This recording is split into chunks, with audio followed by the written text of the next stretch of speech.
So Putin has issued an urgent statement about negotiations with Ukraine or with the USA, and Trump is applying the carrot and stick method to Russia. Let's talk about how to force the aggressor to negotiate on the terms of a just peace right now. My name is Iryna Uzlova, and today with us is host of YouTube channel Rashkin Report, communication instructor at the University of Wisconsin, and a country supervisor in Rock County, Wisconsin. Yuri, hello, glad to see you. Glad to see you, Iryna. Our Russian leader Vladimir Putin claims that he is ready to hold talks with Ukraine regarding the war. However, for this, the Ukrainian president must allegedly lift the ban on negotiations with Russia. According to him, the negotiations will be illegitimate if Zelensky doesn't lift this ban on them. Putin said also that Trump's victory in the 2020 election was stolen, and if this had not happened, maybe there would not have been the crisis in Ukraine that arose in 2022. Putin called his relations with Trump business-like, pragmatic and trusting. Yuri, is Putin really ready for negotiations, or is it just a bluff? Is Putin scared maybe of Trump's threats, and what position can he take against the backdrop of these risks in the negotiations, which he really needs? I think that stick and carrot is a really good way to describe the situation that we're dealing with in terms of choices that lay before the current administration, because the choice is either to apply new sanctions or existing sanctions to Russia, and the other thing is to continue military aid to Ukraine.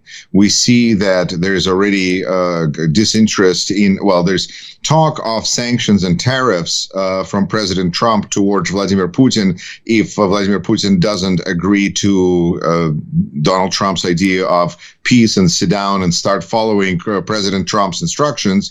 Then Vladimir Putin is going to get all sorts of tariffs, I guess, for everything that he sells to the United States, except there isn't very much. Even vodka, when people were concerned about trying to get rid of Russian vodka after full invasion of Ukraine in 2022, it turned out that most of Russian vodka isn't actually made in Russia at all, probably why it's pretty good. So stick and carrot, you have sanctions and you have military aid to Ukraine. And we see that President Trump has shown no interest in, on one hand, continuing military aid to Ukraine, but on the other hand, at least, I feel like being grateful for the fact that the current end to international assistance, which was looking really scary, I think, to people who were concerned about continuous aid to Ukraine, so far turned out to be financial aid to foreign governments, which is also very, impactful, because it is my impression that Ukraine's budget in large part depends on this financial assistance. Therefore, if we're going to cut the budget of Ukraine so they could pay their teachers, their civil employees, just state employees and people, pensions, all of those things, it really doesn't make the situation in Ukraine any better. It doesn't help end the war in any respectful way at all. But that is better than ending military aid to Ukraine, which it continues to be at the moment of our conversation ongoing, which is fantastic and great, because there's already a lot of orders being placed that are being fulfilled for more military aid to Ukraine.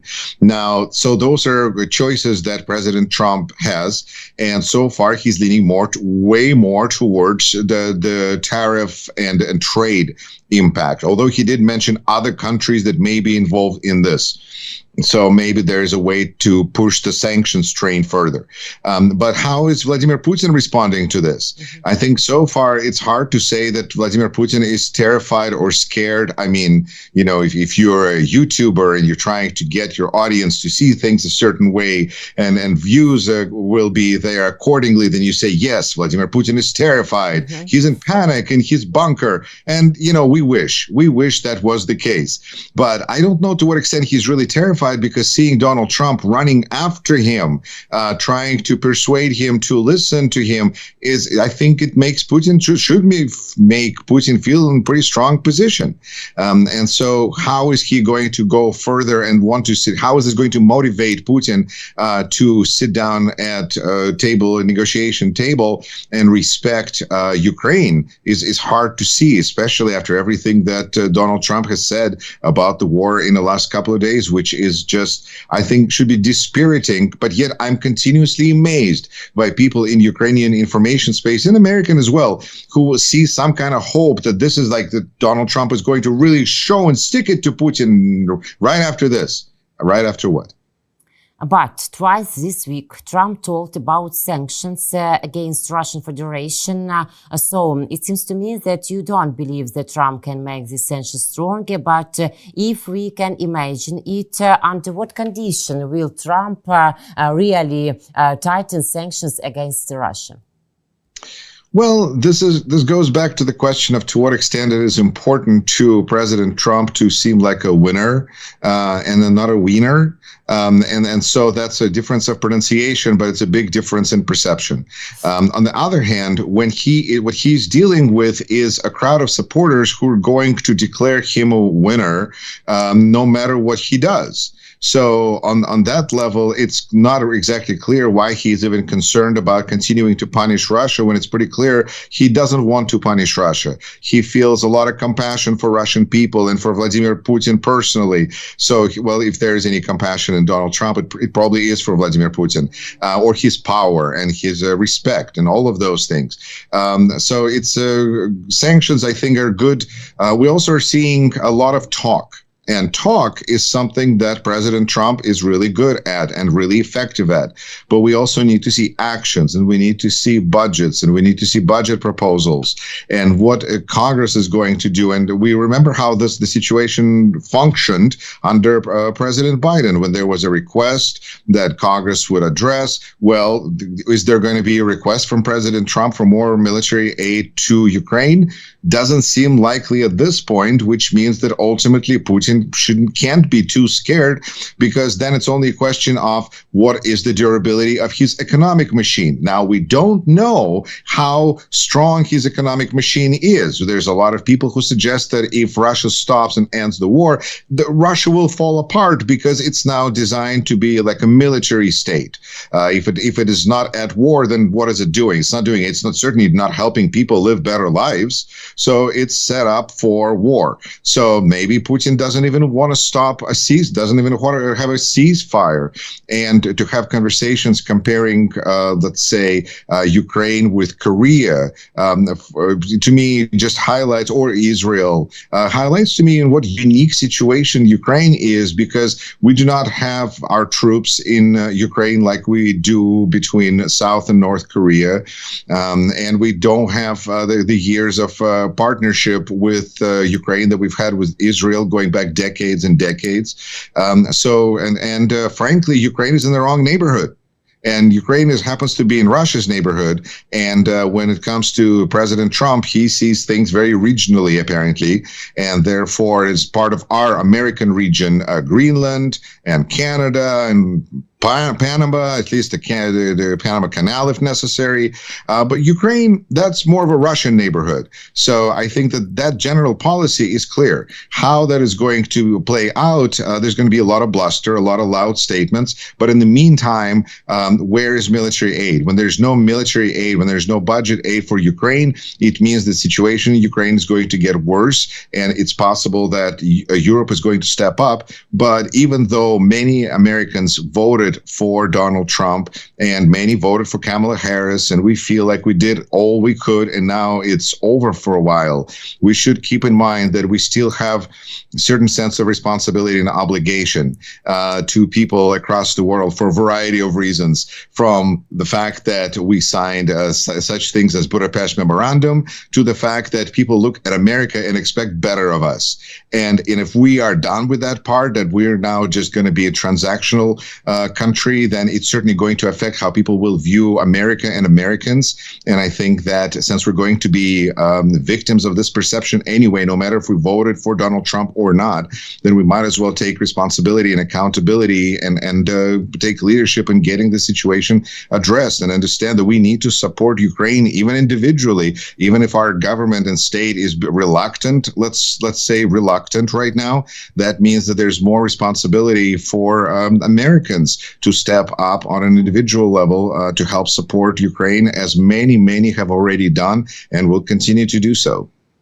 I don't know why we have such a bad neighborhood, really, for what, but it's another question, but also regular risk from it. But Yuri, if Putin dumps Trump and his route, maybe then Trump will give us more weapons.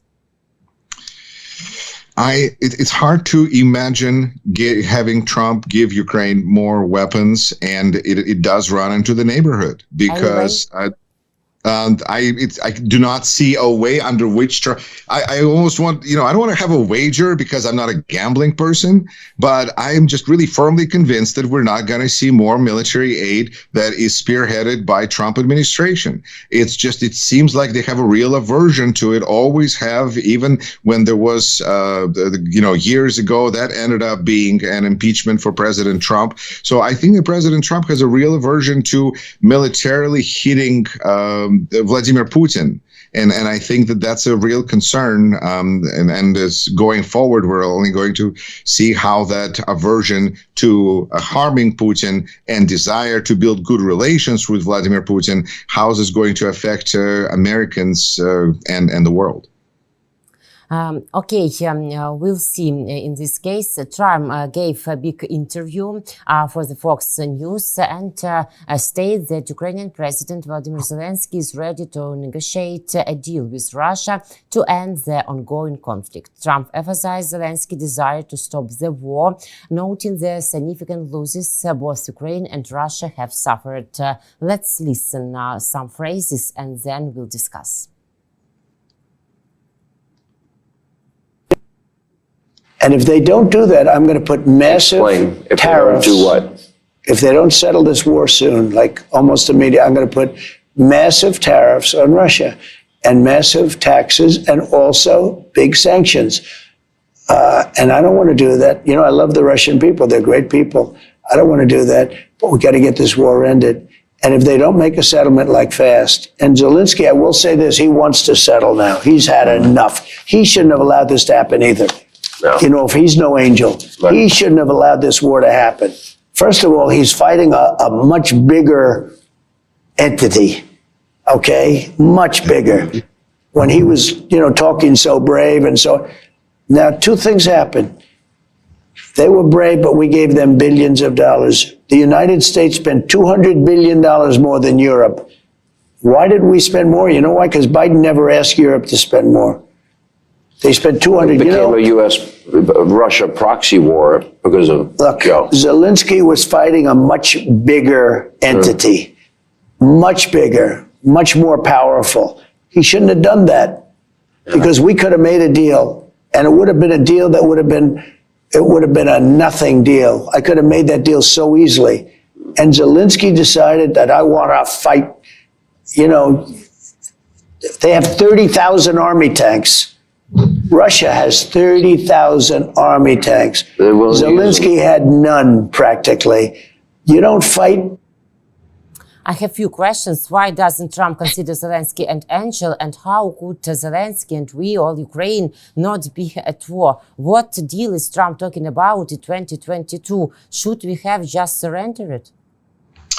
I think that it's almost hard to understand, even if you speak English, because it seems like it almost doesn't make sense. But it does make sense because Donald Trump comes to us from a universe of strong versus weak. This is not right versus wrong. This is not a question of whether Ukraine was in the right. That's not even a question. The question is, Ukraine is weaker than Russia, so what was Ukraine thinking trying to stand up to Russia? This was such a foolish idea, it sounds like, because there was a deal that could have been made. It's hard to understand exactly what deal, but considering that Donald Trump lives in the here and now, and the history may not play a large role, the fact that Russia wanted all of Ukraine, how do you make a deal with that? When Russia wanted to change Ukrainian leadership, how do you make a deal? What kind of a deal are you offering? And the fact that Donald Trump says that he's a deal maker, it's just, I think this is highlighting his importance and relevance going forward. But in reality, he is supporting the strong versus the weak. In a battle, in a case of strong versus weak, it's clearly strong that are strong.